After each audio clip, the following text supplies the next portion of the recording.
falling on my head. Hey, welcome to Half the Battle.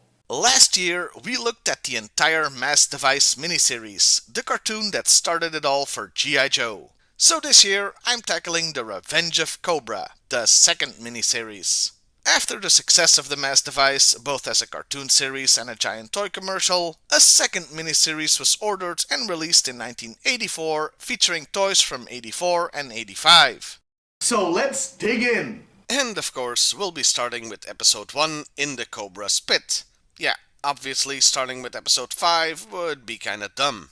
We start off with the opening theme, which has been slightly altered from the first miniseries, referring to Cobra the enemy now instead of Cobra and Destro. It also has all new footage, the best show off all the new toys you're gonna see. I do love how they made a title for the Revenge of Cobra. It's the coolest thing they've ever done for the cartoon intros.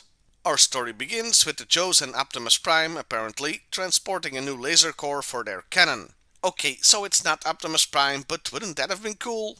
It's a tempting target for Cobra, who, sure enough, are poised to attack, led by Cobra Commander? What the hell?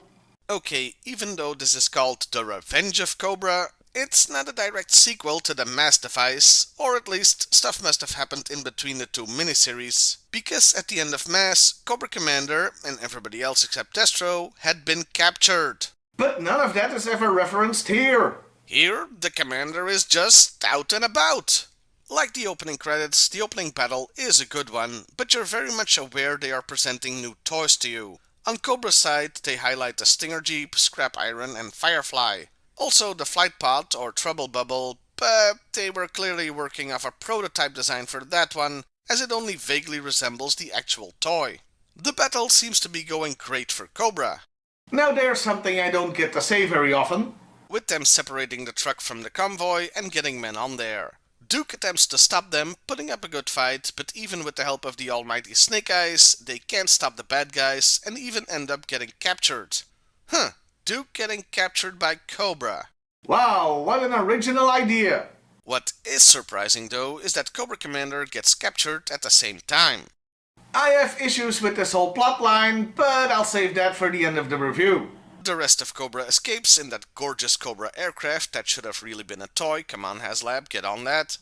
Looks like I'm in charge now. And a new toy, character, Flint, is now in charge. The Commander is being brought to Blackwater Prison, so Colonel Sharp heads there, in a vehicle that would have also made a neat little toy, but alas. Oh yeah, Colonel Sharp is the commanding officer of the Joes in this series. Screw Hawk, I guess. He didn't have a toy out at the time. Also, Sharp was cruising around the swamp for reasons that are never explained. And here we're introduced to a lot of people's favorite band of misfits, outside of the actual misfits I guess, Zartan and the Dreadnoks.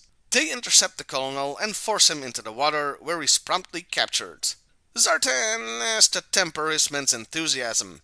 Get back, you rowdy lot of vagabonds! I mentioned this years ago, but listen to Zartan's chest again. Get back, you rowdy lot of vagabonds! Sound familiar? Yeah, that's a lightsaber. And what is a lightsaber sound doing in a G.I. Joe cartoon? Well, one of the Korean animation studios that worked on this also worked on Muppet Babies, which had a Star Wars themed episode. George Lucas, who was old friends with Jim Henson, let him use Star Wars footage and sound effects from the movies for that episode. The Korean studio then quietly added those to their own sound library for future use. And now you know. And knowing is half the battle. Anyway, Zartan disguises himself as Sharp to take his place, and I like how the mask initially looks just slightly less real than the actual face. That's some nice animation there. Meanwhile, the Joes have gotten some Sky Strikers to follow the big Cobra plane, but they are in the sights of Destro, who seems quite pleased at their arrival. Excellent! Oh, hi there, Storm Shadow. Gotta say, not as impressive a debut as Zartan. A couple of other things are introduced here. The new Cobra Temple that rises out of the ground. Geez, what kind of budget do these guys have? And the MacGuffin that will be the focus of the miniseries. Weather Dominator! Yes, the Weather Dominator. Unlike the Mass Device, I don't think I need to explain what this thing does. But before we get to that, we need to check in with Zartan, who arrives at the prison, where the Joes are handing over the commander. I can't wait to begin his psychological evaluation for the parole board. Okay, dumb social commentary aside, I don't think you can parole somebody before they've had a trial and have been convicted and, most importantly, sentenced. Zartan tells them to scram, and the second their backs are turned, the bad guys strike. No, really, I don't think Gung-Ho had the time to get out of the corridor yet. They should have cut back to Destro or something so that some time could pass. Anyway, the doctor turns out to be the Baroness, and they enact their escape plan, though it doesn't go off without a hitch. Gas!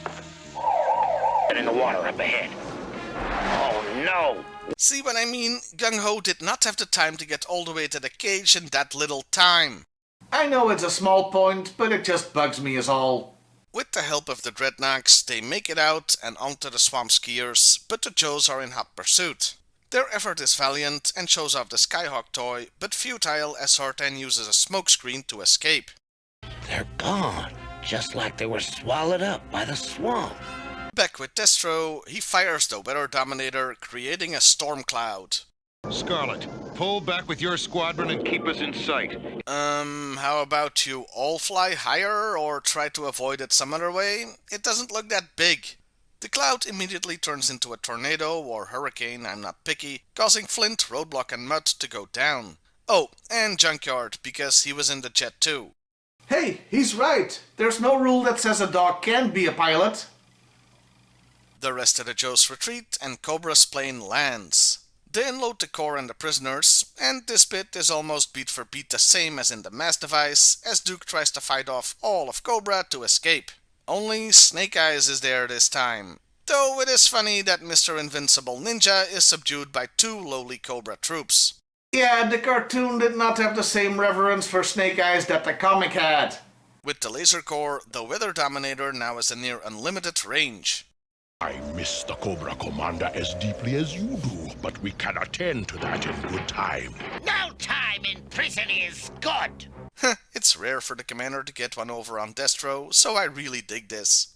I also like how we immediately see how Destro doesn't like Zartan, something that'll be consistent through the series.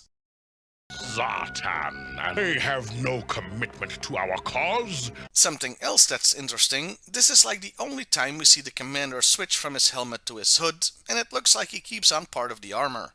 Anyway, with a brand new weapon, it's time for Cobra Commander to do his favorite thing, appear on every TV in the world. See if you can put a tracer on his speech. Yeah, all you need is a garbage detector. 5 of our people are missing. The commander gives a demonstration of the Weather Dominator, as well as a weird line delivery. The rule of Cobra! Okay, that was just weird. After that, Destro shows off another new invention, though the commander is skeptical. I'm sure Flint and the world will quake with terror at the sight of a dried-up sprig of... Destro spits in the face of biology and physics as a single drop of water turns the herb into a deadly vine. It has the grip of steel. He's trying to strangle me. Okay, I've seen enough Japanese cartoons to know where this is going. Lucky for Zartan and Hoodie, the vines die without water. Destro has put dried vines in the very canyon Flint and the others crashed, meaning they're not gonna have a nice time. And that's where this episode, part 1 of the Revenge of Cobra, ends, with Flint getting taken down by the vines. And that was In the Cobra's Pit. It was pretty good, but I thought it borrowed just a bit too much from the first miniseries. Cobra attacks to capture a vital piece of equipment, Duke gets captured, and Cobra uses their stolen thing for a superweapon.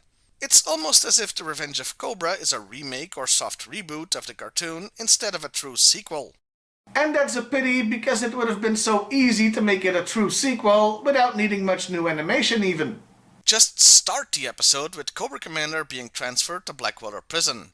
Have an opening narration beforehand using mass device footage saying the commander has been captured, tried and convicted and is going to a top secure location. All the while Destro has been rebuilding Cobra. That way, that parole line would actually make sense. So, then Zartan breaks him out, and the opening attack happens, cutting out the bit where the commander gets captured again, obviously. Boom! I just bridged the 2 miniseries in 2 minutes. Anyway, judging the episode by itself, it was pretty good, with some amazing animation in places. Like here where the Baroness throws that grenade. I also like that Zartan was well established, as well as his dynamic with Destro and Cobra. Much better than the Joes at any rate. Because honestly, it seemed like Flint, Roadblock and other new characters were just there. Though, to be fair, that also applies to Scrap Iron, Firefly and Storm Shadow, with ninja lever pulling action here. Overall, a good if somewhat formulaic opening of the new miniseries that makes me look forward to more. Oh, and the best part? No bloody jinx anywhere, as the character didn't exist yet. The curse, or should I say jinx, has been broken. Well, I'll see you next time, everybody. And hey, why not like, share and subscribe if that's your thing?